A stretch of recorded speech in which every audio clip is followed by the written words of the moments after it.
To validate someone's feelings, start by listening to them. Make eye contact and put away any distractions to show them that they have your full attention. As they talk, ask clarifying questions or try rephrasing what they say in your own words to make sure that you really understand what they're trying to say. You can also try asking questions to encourage them to talk and open up more about their feelings.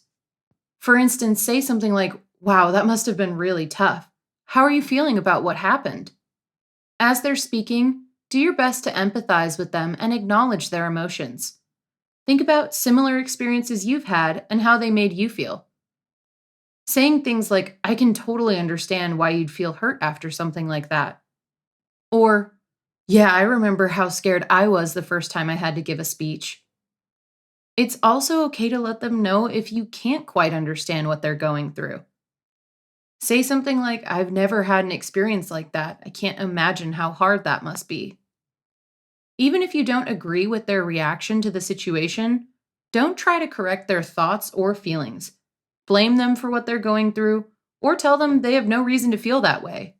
Instead, ask them if there's any way you can help, whether it's offering advice, brainstorming solutions, or just listening to them vent.